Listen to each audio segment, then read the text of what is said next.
All right, it's great to be here. I'm looking forward to seeing the projects that emerge later this weekend. But I just wanted to talk today a little bit about sort of what we do at the graphics department at times, and both give you a sense of what we do, what I think data visualizations and graphics are good at, and also as you sort of approach your projects, a few things that you should think about that we always think about as we're actually launching the projects in terms of like what really makes a good information graphic or data visualization or representation of data to tell a story. So who's the graphics department at the times? We're a group of about 30 people. This is a staff picture from earlier this year. A couple people missing, but it's most of us. There I am in the back. But it's a really a great department because we have a really wide range of skill sets and interests and people in the department. Everyone ranging from cartographers to people who came up through the traditional journalism route, to statisticians, to web developers, to 3D artists. So it's a pretty eclectic group of people. You're sort of guaranteed on any project you can find someone in the department who has an interest in that or can help with some component of the project. So what does the graphics department do? We research and create the maps, charts, and diagrams for the New York Times in print and also on nytimes.com. The interactive portion of what we do is a pretty recent thing within the last 5 or 6 or 7 or 8, 9 years or so. But the graphics department actually at the Times has a pretty long history. It actually started off as a maps department decades ago. I went looking a few years ago for the first election map. Published as an election in the Times. I found it in 1896, on about half of the front page. I have no idea how they got the results so quickly. Although, if you actually go back and look how the states really did vote, there's a few states in the West where they weren't quite correct. But over the years, the maps department grew more sophisticated. Here's, I think this is about 1916. The election map, which my favorite thing of it is now a little more refined, and they've also added a category for the states that are doubtful, the ones that haven't too closely called still. But what we do, we make maps. This is a map showing the path of a hurricane where it's projected to go through Florida. We do charts and tables. This is a pretty simple table that we did in print, comparing traditional Russian and Iranian caviar to caviar that they're trying to grow in Kentucky. You'll notice this in the paper. My favorite thing is that actually in the paper, the size of the caviar eggs were actual size. We do charts. We do a lot of charts. People, if you hear graphics department, you think of like illustration and artwork. Probably 2/3 of what we do, at least, if not well more, is actually charts and maps rather than diagrams. This is a chart showing margin of victory and number of electoral votes back in the 2004 election. And we do what you often think of as diagrams, and there's something like a crane collapse. We have a terrific staff of artists who actually are people who turn around some great stuff on deadline to show like what actually happened in this crane collapse, in this case overlaying an illustration with a photo of the actual scene. So that's like the sort of physical product that we create, either in print or online. But really, like, what are those graphics that we do let the reader understand? Like, how does this help their understanding of the stories? I think there's maybe about 4 main areas that graphics and data visualization break down in. First, they provide context to stories, and really sort of like let people see where this story fits in the big picture. I'm going to switch over to one of my favorite graphics. We did this about 3 or 4 years ago, looking at the unemployment rate. And this is as the recession was sort of ticking up into full year. As everyone probably knows, once a month, the Bureau of Labor Statistics releases report the latest unemployment rate. The nation. There's a lot of focus on it. It's like, how many jobs did we add? Did we add 100,000 or 110,000? Did we add, did the unemployment rate go from 8.1% to 8.2%? Is it not 10% yet? But one of the things that's interesting, and we sort of wanted to try and show to readers, is that really there's a wide range of unemployment rates in the country, depending upon who you are. So At this point, the unemployment rate was 8.6% for everyone, and that's sort of about the headline number that you often see reported, and people making a big deal of the stories. But if you're a white woman who was aged 25 to 44 and kind of was a college graduate, the unemployment rate's only 3.6%. However, if you are a black man aged 15 to 24 who never graduated from high school, nearly 1 out of 2 is unemployed. And so this is like a pretty simple graphic. It's just like charts for all of, like, there's a line for each of the combination of factors in there. But I think it's just really effective at sort of hitting home at that point that, like, how sort of there's this wide spectrum of employment and unemployment situations in the country, depending upon your background.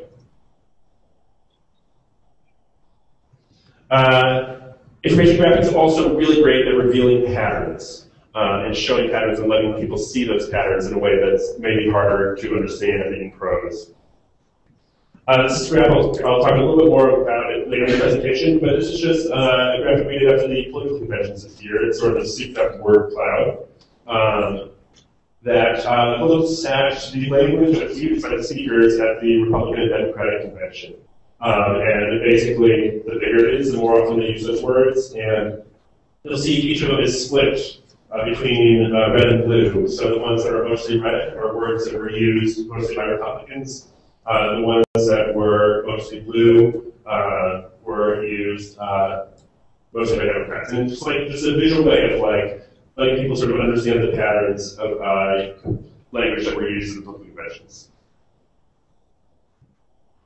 Information graphics are also great at describing processes and really like letting people see something that might otherwise be hard to just like write and understand.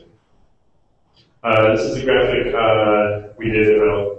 I won't show it here. You can look at it later if you want. But it just basically shows like what are the mechanics of a hurdler, like an Olympic class hurdler. Like as she actually goes and jumps over the hurdles, like what does she do? Like where does she take off? What is she, like the movement of her legs? How does she jump? How does she time it? And just really let people like see something. Like you could write that in print, but just like being able to tell, like have people actually see what's going on at the same time is a really effective use.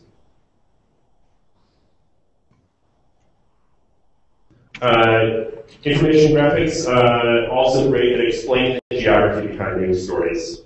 There's a couple ways that this actually works here. There's times when you to actually really understand a news story, you need to understand sort of like how the physical geography of the land actually relates to the news. This is a map, an interactive map we did after Hurricane Sandy that showed the extent of the flooding.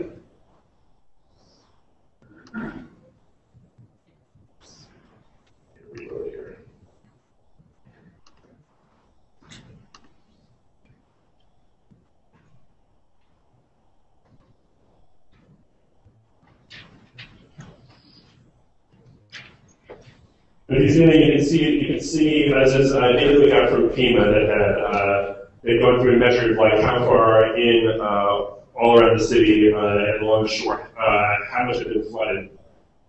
And you can see like how far into Manhattan did this flooding go. Like in this case, the actual like low-lying nature of the tip of Manhattan really influenced like the news story because like it was that physical feature that caused like let the flooding go this far. There's other stories too where the geography is sort of in a different way, like the actual shape of the land doesn't matter as much, but there are geographic patterns. This is a story that I worked on a few years ago with Rob Getloff, who's one of our database editors, and Jason Carl, who's a terrific reporter in the Washington Bureau.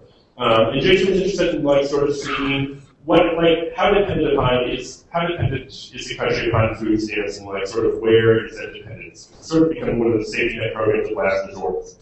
And the data in this project was we wanted to know like the number of food stamp recipients in each county in the U.S. because we wanted to see like what percentage of the county's population was in food stamps. It was really interesting because like that data was not data that's easily available. You actually we had to go and call agencies in all 50 states to get the numbers at the county level because the federal government only published timely numbers at the state level at the time.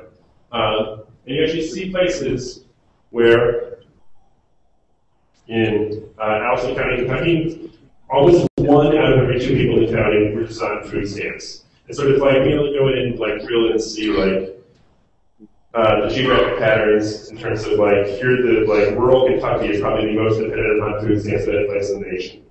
But also go in and find like, in my county where I live, like, what percentage of people actually receive food stamps in Middlesex County, New Jersey? It's 3%. Just, to sort of see yourself and how you compare to the nation.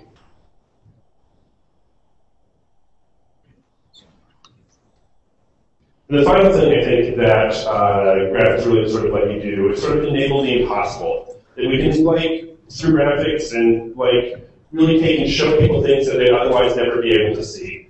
And I'm just going to show one quick example of one of the graphics we did last year that did this, where with the Olympics coming, we wanted to say, like, how good was Usain Bolt's performance compared not just to like the other sprinters this year, because that you could watch on TV, but what if we like created an impossible scene? What if we had him racing against every sprinter who had ever medaled in the Olympics in the 100-meter dash?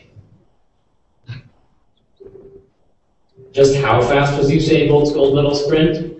Let's put him on a slightly bigger stage and see him race against every Olympic medalist since 1896.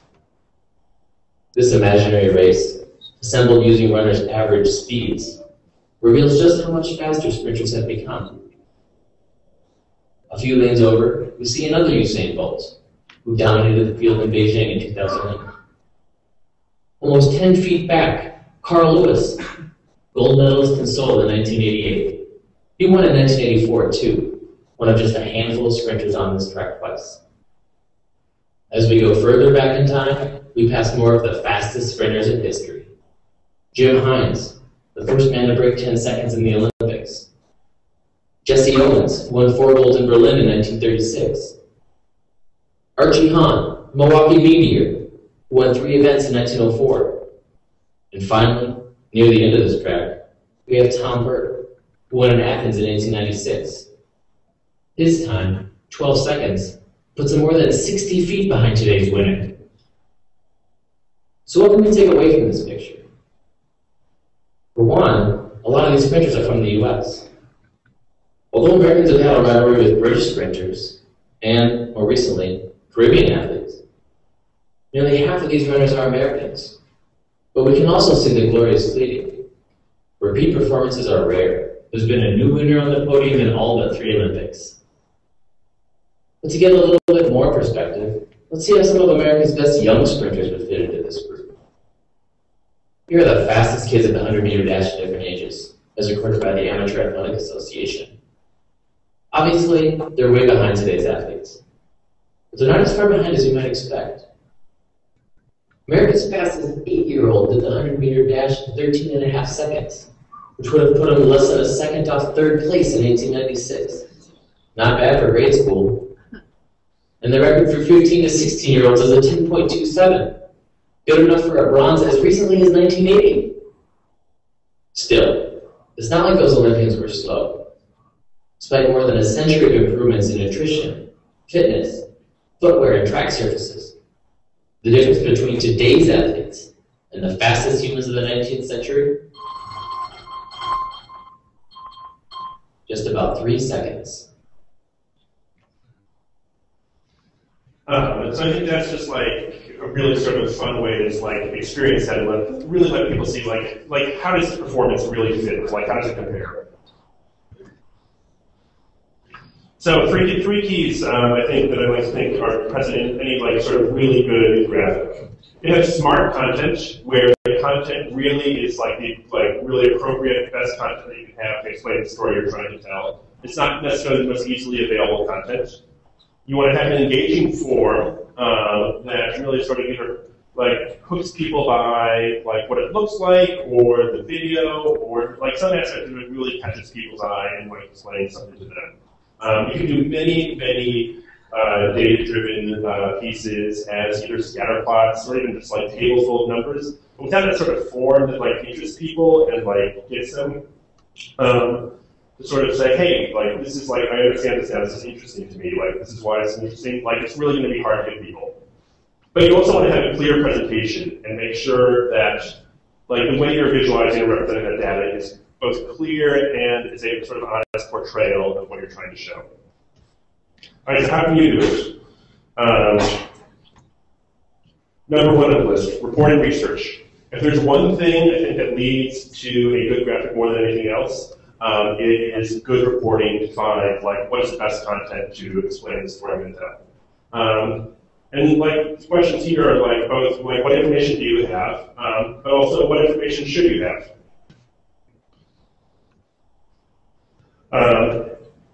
And then talk a little bit about this is a quick project that we did back started in January of last year when ever since the Citizens United campaign finance decision by the Supreme Court, it basically opened up the playing field for groups to make, or people to make very large donations to these new super PAC organizations who could buy advertising and try and influence presidential elections. And January was the first time, really, that most of the super PACs that were going to be influential in the presidential campaign had to reveal the list of donors.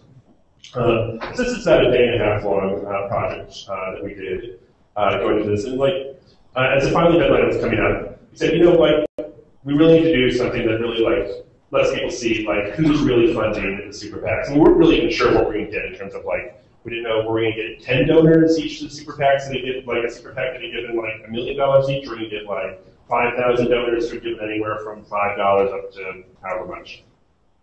But we knew that there was some very large risk of it. So we thought, like, how can we like get the best information, put it online to go along with this?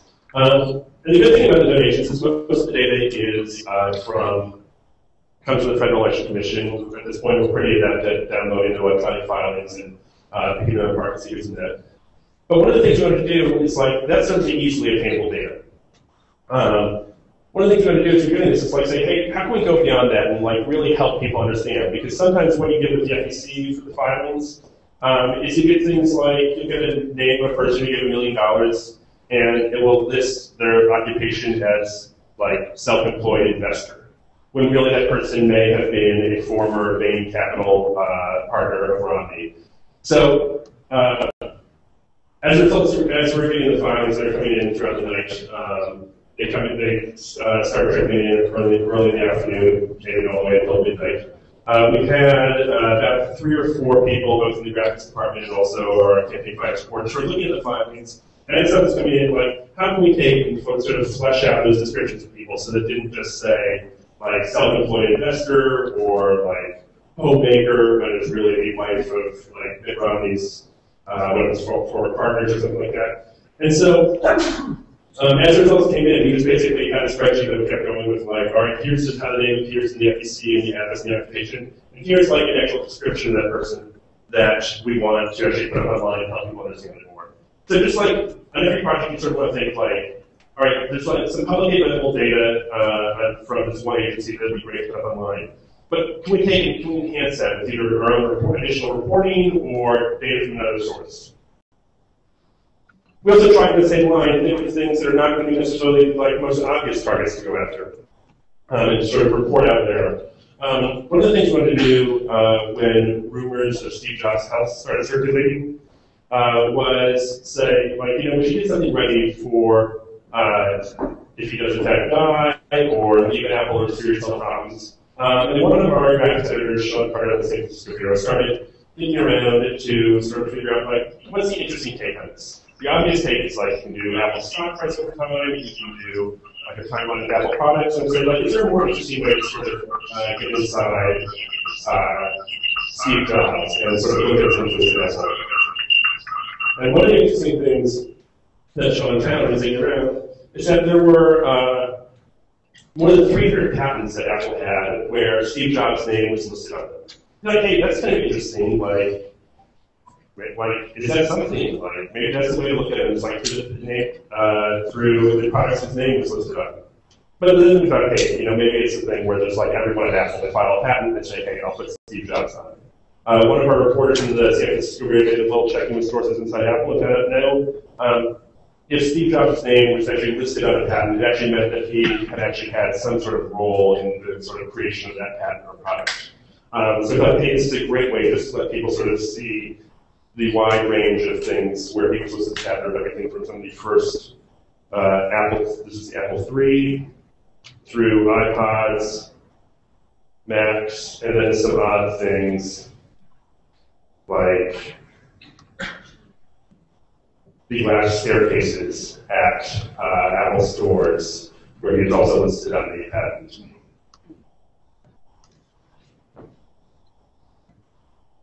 Second thing that we always want to think about as we're sort of approaching a project, and advice to give people is sketch what the data you have. Like, this is one of my colleagues says, like, make 500 charts and pick the best one. And it's really great, and it's like so easy these days, where it's so easy, but it's easier these days than ever before to actually like experiment with the data, look at it in different forms, plot different charts, plot different ways, using either programming languages or computer software like R, or even Microsoft Excel. We got data from Netflix on the most rented movies in every zip code in America. And so this is what the data looked like. You had a zip code, you had a name of a movie, you had a genre, we didn't have actual numbers, we just had a rank in that zip code, and you had a name of what that zip code was. And so the first thing Kevin Boyle did, who was sort of working on this, was actually just take that data and start making maps for different movies. And he just made a giant, like he used R, statistical software, to make a giant PDF that had maps for each of the 500 best movies. And then we just flipped through each page and looked at each one. Here's Curious Case, Engine Button, popular everywhere. Paul Blart Mall Cop, popular in the suburbs. Last Chance Harvey, popular in the far out suburbs and the Upper East and West Sides. Man on a Line, the documentary about the tightrope walker between World Trade Centers, like popular in Manhattan and Brooklyn. Madman had just one, even more of a Manhattan and hipster Brooklyn popularity. And so just making those 500 maps and looking to see which ones are interesting, just like doing that sort of sketching with the data, led to when we actually ran as a graphic in the paper, which was to basically find the most interesting maps and do a little annotation about where the patterns that were evident in each of them. And so then online, we had all this great data, we had this sort of nationwide view of Netflix, and thought, hey, first thing we're going to do is we should just put a big nationwide map of what maps look like, of what these things look like online. And so the first thing we tried is like doing like a nationwide map that showed every county in the U.S. The thing we quickly discovered is that like if you did that, like it was really hard to see anything on a nationwide map because the big trends here were not regional trends like the Western U.S. likes Madden more than the Eastern U.S., but really trends that were only evident if you actually zoomed in to like these metro areas. So we decided, hey, we should reorient the focus on the metro areas. And so this is the first sketch of what the interactive version of this would look like. You got 10 metro areas down here.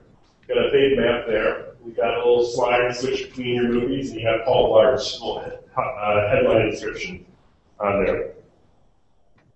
That got refined to a more refined mock-up in Adobe Illustrator, sort of like what we thought the interactive would actually look like. And then this is what it actually looked like in its final form. The list of cities moved over on the right-hand side. So the slider up, you can switch between movies.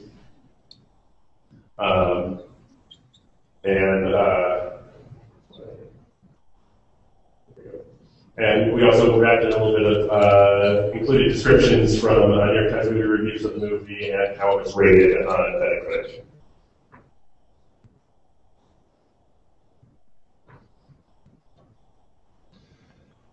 The third piece of advice I would say to think about as you're approaching projects, and especially in sort of data-driven projects, is to really think about like what's the story and what's the purpose of the graphic, and what you want to tell. This is, we had a talk with one of my colleagues, just looked fun, saying, like, nothing important is ever headlined. Here's some data, hope you find something interesting.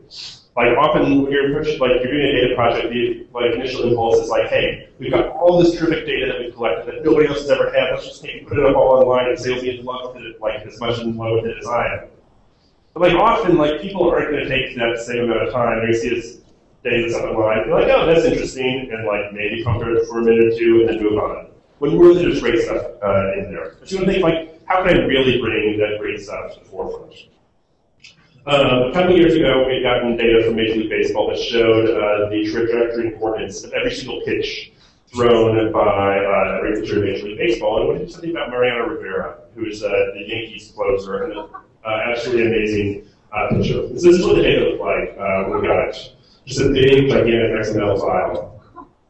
And you can see, here's the Z position, here's the break angle. I'm working with one of the companies that sort of analyzes this data for the TV networks. They're able to help us sort of figure out, how you take this data and actually turn it into a 3D model of here's all of Rivera's pitches in 3D. So this is just a little thing that we what Sean part of it hacked together to let us see what it kind of looked like. And so our first thought was, hey, we got all this data, we figured out how to render it in 3D, you can filter it by curveballs and pitches thrown at 3D counts. Let's build a thing up online where people can do that. And so this is an actual mock-up we did of what that might look like. But the things we sort of realized is that unless you are a major league pitching coach, nobody can make heads or tails of what it means to have this pitch go over here versus down there and the patterns that are there. So we've sort of reoriented our focus a little bit, and thankfully our sports graphics editor actually is a former minor league baseball coach. And so he worked with a couple of experts to sort of analyze what were the interesting things in the data. And we thought, let's use this to tell a linear story about why Mariano Rivera is so good. So we'll take and render this in 3D. Here's every single pitch he threw crossing the plate. We did a storyboard of how do we think a linear sort of narrative piece that explains why it's so good that uses this data will go. You start off with him pitching, you go in and close up with him holding the ball, you show it pass, you throw to different types of batters.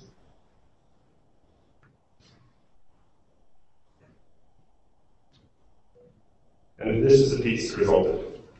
Mariano Rivera is one of the most dominant closers in history. But what may be most remarkable is that he has done it by confounding hitters with mostly one pitch, his signature cutter. John Flaherty of the Yes Network faced Rivera as a hitter and also caught him when he played for the Yankees. From a hitter standpoint, he's out of the mound. It feels like he's not even putting any effort into it, and the ball explodes on you. And from a catching standpoint, he's the easiest guy ever to catch because he throws the ball right where you want it. Rivera uses a seemingly effortless delivery, which he can flawlessly repeat pitch after pitch. His cutter is thrown very much like a fastball, but the pitch has significant lateral movement. He creates and adjusts this movement with the different pressure he puts on the ball with his fingers. The pitch's lateral movement keeps him off the bat's sweet spot, moving down the hands of a left-handed batter and toward the end of the bat of a righty. To a hitter, Rivera's cutter first appears like a straight fastball, making it hard to distinguish the two pitches during the first fractions of a second when the hitter must decide if, when, and where to swing. Hitters often rely on reading a pitch's spin to determine what pitch is coming, but Rivera's fastball and cutter have what appear to the hitter as the same spin. Many pitchers throw their cutters more like sliders, with their fingers pulling down on the side of the ball. This can create more downward and lateral movement than a cutter, but it also creates the signature spin of a slider, a spinning red dot that the hitter can recognize and adjust to. With identical deliveries and spins on Rivera's pitches, hitters are at a loss to identify and then attack the pitch until it is too late, and the balls end up in very different locations. Here are the nearly 1,300 pitches that Rivera threw in 2009, each frozen at the point when the batter must make his swing decisions. But with few clues to determine the pitch's ultimate location, the batter can be faced with guessing at these outcomes. Here are the cutters to left-handers. Here are the cutters to right-handers. And fastballs to right-handers. He throws almost no fastballs to lefties. As this map of his 2009 pitches shows, Rivera is remarkably adept at hitting the corners. keeping the ball away from the middle of the plate, the easiest spot for a batter to make good contact. Looking from this perspective, it's not surprising that the real hot spot is inside on a lefty. I think he could hit that spot with his eyes closed. Rivera's simple but effective formula has made him baseball's most dominant closer. So in that case, like, there's a huge amount of data that's behind interactive, but I think it's like really hard to beat that as like a really like the most effective way for sort of a person to a normal person to actually take and learn like what's using that data. That's not to say every data-driven interactive you want to do wants to become a linear piece that shows you something interesting, because any where the active exploration actually like really is useful to the reader, or lets them sort of find like what the data is like for people where I live.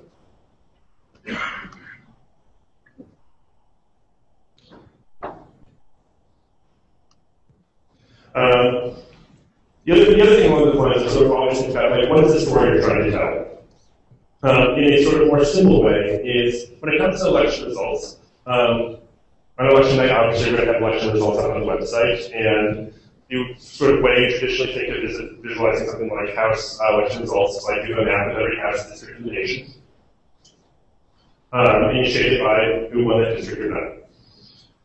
This is great for like many things. Like I want to see who won the district in Northwest Minnesota. I can actually go there, just roll over and just find it, see what the results were, who won. But the thing this is a little bit less effective at is like telling me like what's really interesting here, and what's sort of the story of the night.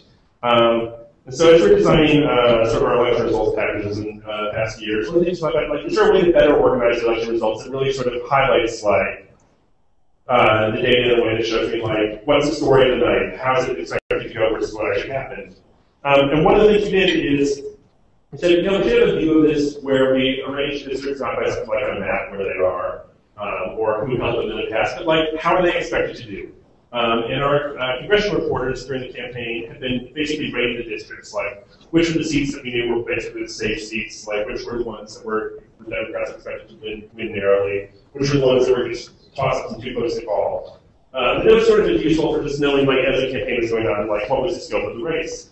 But on election night, it can be extraordinarily effective to actually, like, arrange your results this way, because then you can actually take and look, and, like, as results come in, you can see, if you see all red, mostly red, with no blue on one side of the board, or vice versa, you can kind of, like, hey, compared to what we thought was going to happen, the night is going to go, it's like, this day is going more in the Republicans' favor, because they were picking up a lot of the toss-up seats, plus some of the ones expected to go Democrat. And even if you scroll down, you see one seat in the solid, everyone thought was going to go Democratic column in Minnesota that the Republicans ended up gaining. It's sort of just like that simple, like it's a very simple HTML table in many ways, but like that organization like really sort of highlights like the surprises in the story of the night and giving people a good way to sort of organize and see that. The fourth piece of advice in terms of things to think about is to experiment with visual forms, like represent your data, but make sure you really think about like what is a picture and impression that somebody takes away from looking at that graphic. This is a map of election results in 2008 that shows whether every county in the nation whether voted Republican or Democrat. It's a perfectly loaded map, just like 100% actually correct.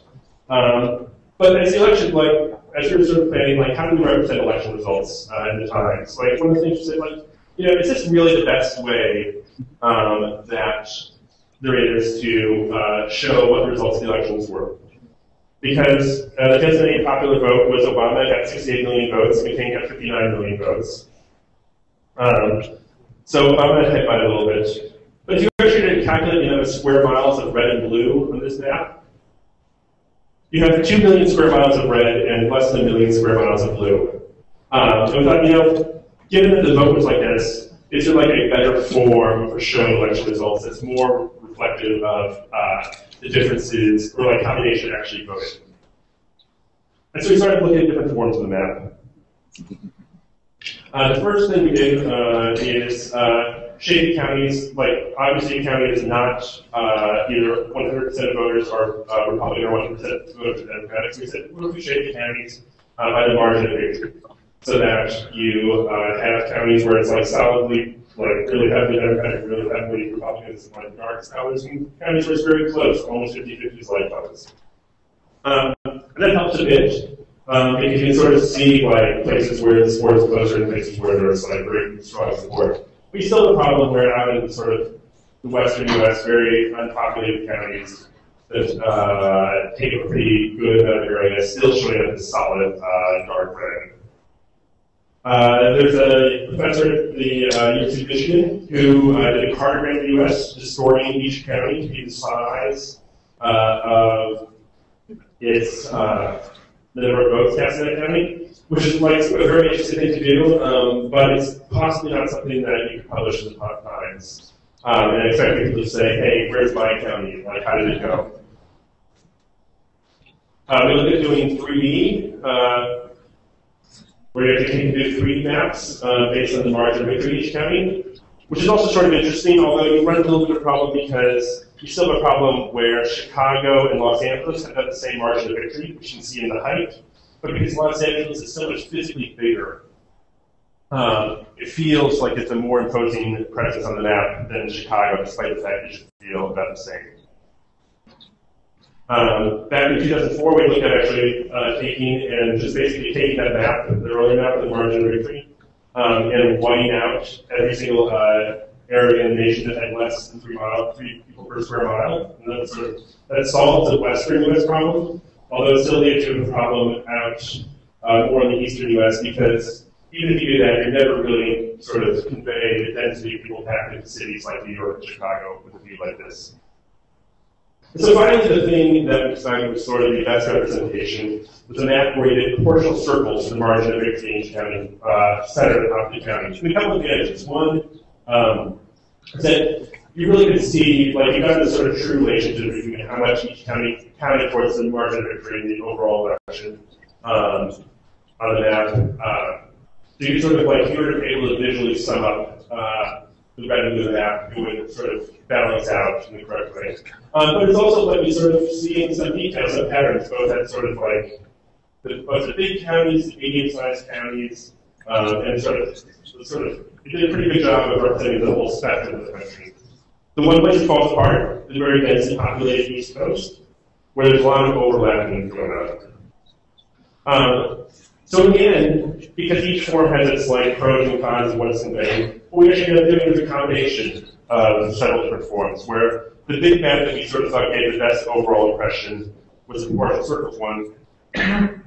But we also had a version of just as vote by county, so that if you actually wanted to see, hey, who won all the counties in New Jersey, did it go entirely blue or not, you could actually take a look in there.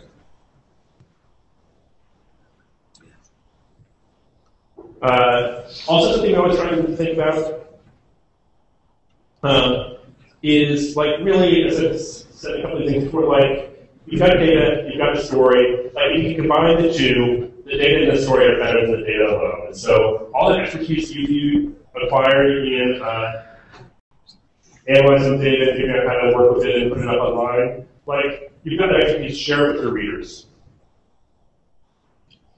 This is a graphic that we did just a couple months ago. I worked together with Rob Gedeloff, one of their database editors, looking at the tax burden in America and how it had changed over time. And months ago, like early in the year, Rob had started trying to figure out, like, is there a way to model the tax system in the U.S. because, in its entirety, because there's a lot of good data you can get on federal income taxes, how they've changed over time and how it differs for different income groups. And there's a lot of good data you can get on, like, types of taxes over time. How has property taxes changed over time, or how has state income taxes changed over time, or federal income taxes changed over time. But like that data wasn't necessarily available broken down by the different types of income groups. And one of the things we want to see is like really, with all the talk about the middle class tax cuts and what the tax rate should be for wealthy people, like really how have they changed over the last 3 decades?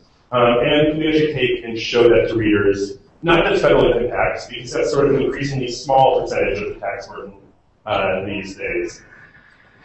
So Rob built this sort of statistical model that you could treated all sorts of factors, like the income of a person, what state they lived in, whether they owned a home or not, whether they're married or not, how many kids they had, to actually sort of model what the taxes look like for everyone in the nation over the last 30 years.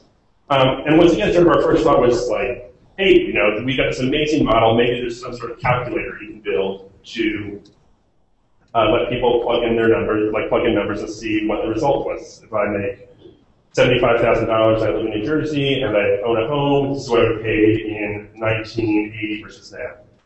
But, the thing was that, if you did that, basically you rely on readers to try and, plug in hundreds of numbers and figure out, what are the most interesting trends. So I thought, in this case, the calculator makes sense. How can we actually sort of, do a series of interactive charts that sort of walks people through what's interesting in the data that we've learned from the reporting on the trends we've seen. And so this is actually a pretty simple, interactive way. Once again, with all the data that underlies it. You have the 10 income groups on the top, and you have what their sort of overall, how much of their income they paid in taxes going back, starting in 1980.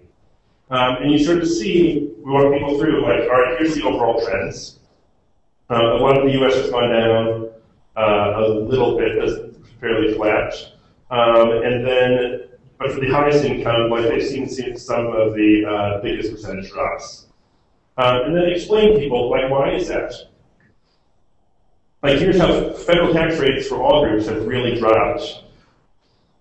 But while the federal income tax rates are most commonly think of with taxes have dropped, income taxes or payroll taxes have risen for everyone, state and local taxes have risen for everyone, but especially for the lowest income groups. And corporate taxes, which are also paid by some declined, sort of really walk people through, here are the interesting trends in the data and let them see where they are. And also things like the expertise, even in the very data-driven things, just be as simple as a few annotation points to get somebody started. This is the graphic we built on the words that were used with political conventions, where you can do things like you can add your own words, see how often you use the word. Anyone have any ideas on anything you'd like to see, what words were used? About 47%. Let's do.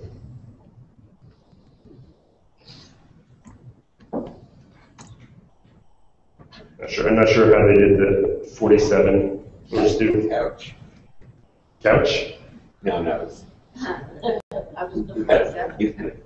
the previous search term.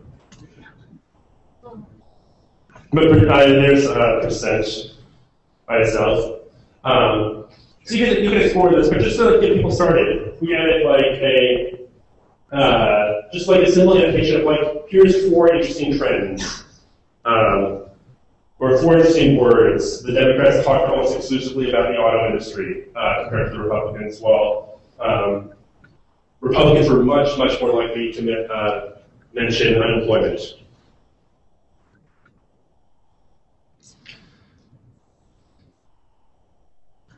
An annotation can be in other forms other than just sort of text and explanation.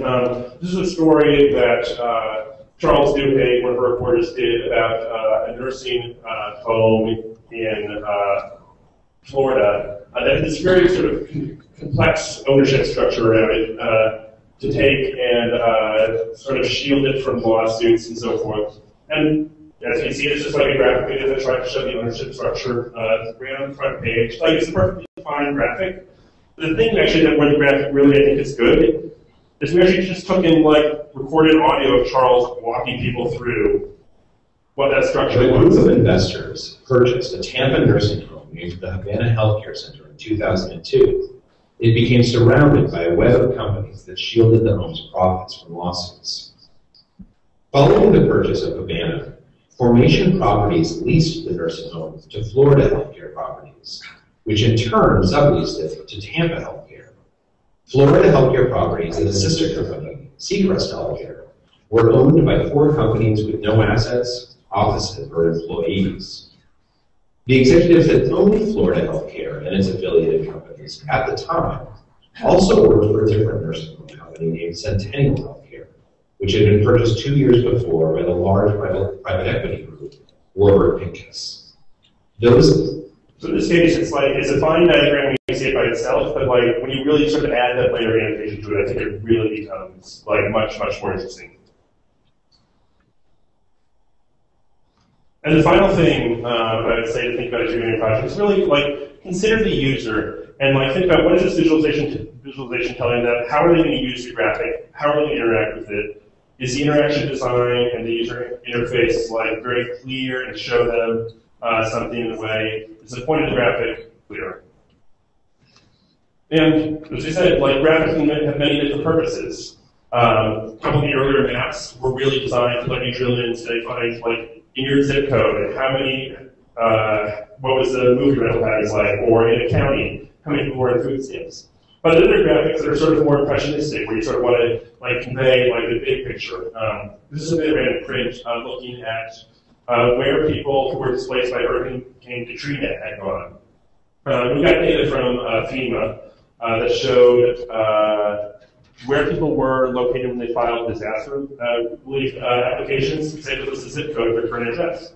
And then data sort of let us see, like, all right, everyone who'd been displaced from New Orleans and applied for Hurricane Katrina disaster relief, like, where they say they were. And you can sort of see, like, obviously the Gulf Coast, still a lot of people there, but, like, pockets bringing up 80,000 people in Houston versus 30,000 in Atlanta. And the point of this graphic is not to let you say, hey, there's like 6 people in this county in rural Iowa. There's sort of like the sort of nationwide impression. Whereas meanwhile, other graphics are very much more about letting you drill in and say, hey, this is this topic that might be important to me, and I want to know something that's very specific to me, and I want to find myself in the graphic. A couple of years ago, with a series called Toxic Waters that Charles Duhigg was reported on also.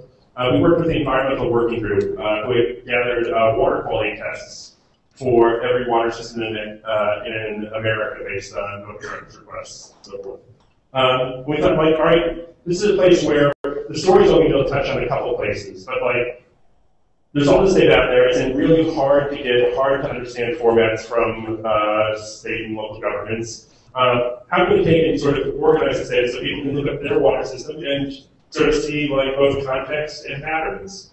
And we thought very hard about like, as you're organizing this, like, how do we give a little context? The data that comes in is just basically, it's a test state, it's the name of a chemical or substance, and like the value to test. So first, how do we organize it to sort of say, hey, these are the things that possibly, the chemicals that possibly worry about. So very clearly organized into tests above legal limits, tests that were below legal limits, but above sort of commonly accepted health guidelines. And then the contaminants that were tested for and found, but they were both present within guidelines and legal limits. So sort of give the context, I'm like, all right, should I care about a 25 parts per billion? But then also say, like, hey, what are other patterns in this stuff? Like some things they test for, it could be something where they test every month, they've only found it a couple of times, versus ones where they test for it frequently, and it shows up almost every time. So we thought, like, we put a little visual timeline of every month the last 5 years, and then test for that chemical that month, like showing orange or red, sort of had a reading that was that high that month. So sort of once again, you know, like both context and like what patterns maybe like help people understand here. One of the things I also think, in terms of as we're thinking about like how a user is going to like understand the subject, is really the web is sort of opened up the opportunities for engagement. And really like that act of engaging people in a graphic can help them understand the story in a way that they otherwise wouldn't have. We did this a couple of years ago. It was a budget puzzle, basically where you fix the federal budget and you pick the things that you would want to cut.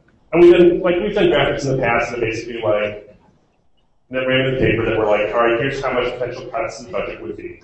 Like this program, you cut 48 and a half, it'd save 17 billion. If you eliminate your marks, it's 14 billion. But like, when you just have that on a piece of paper, or like you see it on a computer screen in a sort of non-interactive way, like you have really big numbers, like billions, you got trillions of dollars. And I think it's like it can be hard for people to register, like sort of what that really means. So here, by actually turning this into a little bit of a game, you had to save 1.3 trillion over the next year. And you go through and check and say, all right, let's get rid of half our foreign aid. Let's get rid of earmarks. And you thought, hey, like, if I just wrote a list, I thought, hey, I could save $31 billion. That's doing great. But when you actually see that just like a fraction of a way to where you need to be, like it just reinforces, I think, in some way, like how little some of the things that you think about state numbers actually are. And by actually going through and engaging in these, you know, all right, I'll cut the pay of federal workers, we'll cut the size of the federal government, we'll cut aid to the states, we'll reduce a bunch of military spending, still just poking along. Reduce troop levels, medical malpractice reform. We're all going to get Medicare 5 years later. We're all going to get Social Security 5 years later.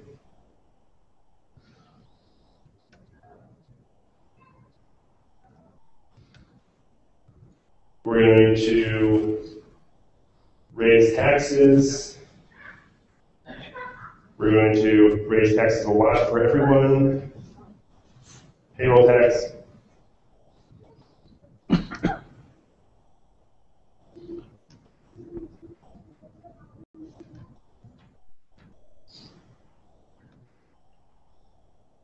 And there we go. We solved the deficit.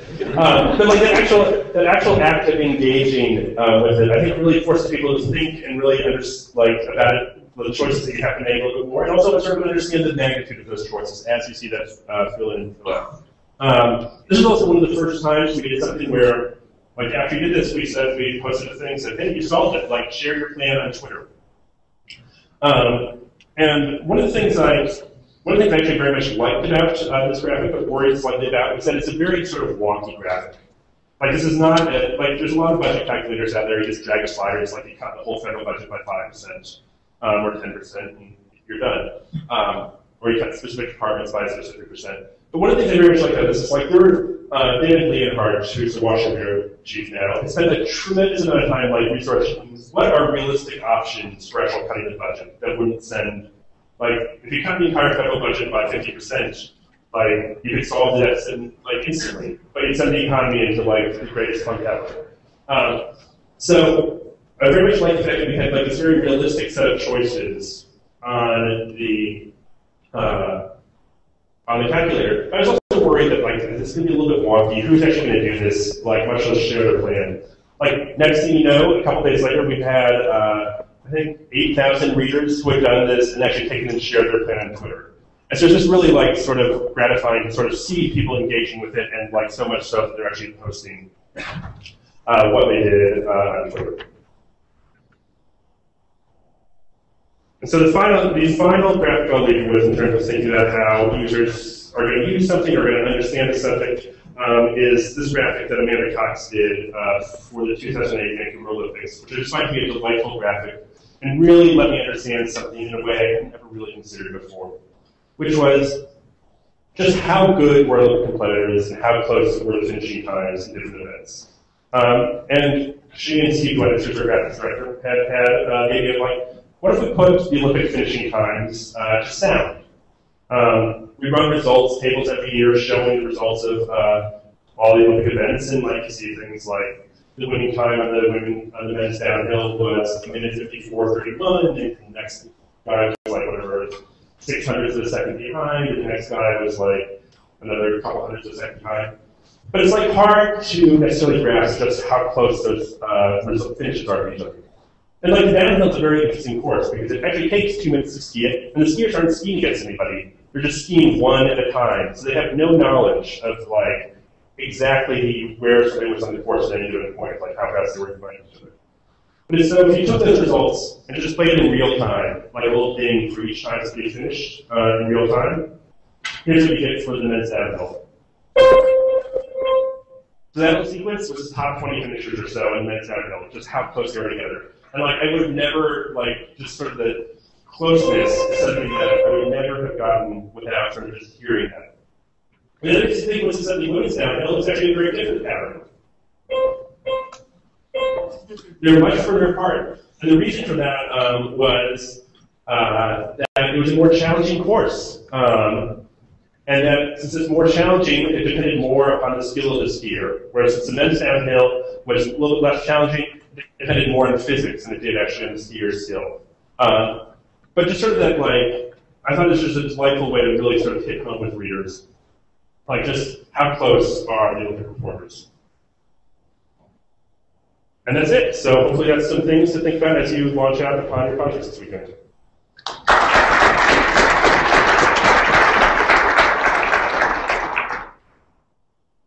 We probably have time for a couple of really quick questions, but we got to get into housekeeping and joining a team. So I think if anybody has any really quick questions, we could take maybe 2 right now. Okay. How do you pick your technologies? Do you have a big toolbox and you just kind of pull them out, or do you just try to use anything? It's a little bit of both. There's some things that we do again and again. Like at this point, we have pretty good frameworks developed for some interactive mapping and some other like interface things we use pretty commonly. But we also until a tsunami hits Japan, you don't necessarily know that you need to be an expert at tsunamis, or until a hurricane comes through. Or whatever the story is, you don't necessarily know that you need to be an expert in this. So we're also pretty good at sort of just rolling with whatever is out there. So it's a little bit of both. Other questions? Roughly, what do you think is your average turnaround time for any of these guys? It's really hard to say. And average group size? The interesting, there's almost every interactive of any size involves at least 2 people these days, if not 3 or 4, just because the skill sets you need are sort of, you need someone who's going to be doing the reporting, plus you need someone who's going to design and build it. And in the case of something like the Mariano Rivera thing, they're basically 3 main people who work on that. One person did the sort of reporting on it, one person did the 3D modeling, and one person sort of helped with that sort of the programming and getting the data from the raw data into the model. We publish, I would guess the average interactive project, maybe is a week's worth of work, but they range from anything from the Who's Funding the Super PACs one was literally about a day and a half worth of work to some other things like Mariano Rivera went on for weeks and weeks. But there's also a good project that you could sort of work on in the background. As news came up, you put it in the background, it wasn't overly time sensitive. And so those are the ones where it's it can go on for a very long time, but it's not the only thing somebody's working on. Have you ever tried to put ads or anything into your projects? It looks great. It looks ad-free, but I'm curious if that conversation. No, we do take account of that in some places.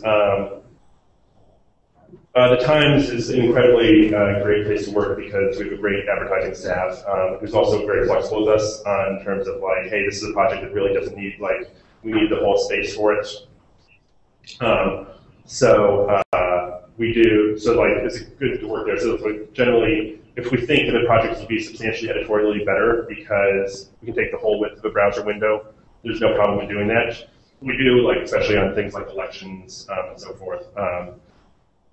Work with the advertising folks in terms of what they've sold and how we can incorporate ads in our project. We just did a travel piece, 46 places to go in 2013 that had sort of ads sprinkled throughout the list. Okay. Thank you. Do you have time to applause? This was a fabulous.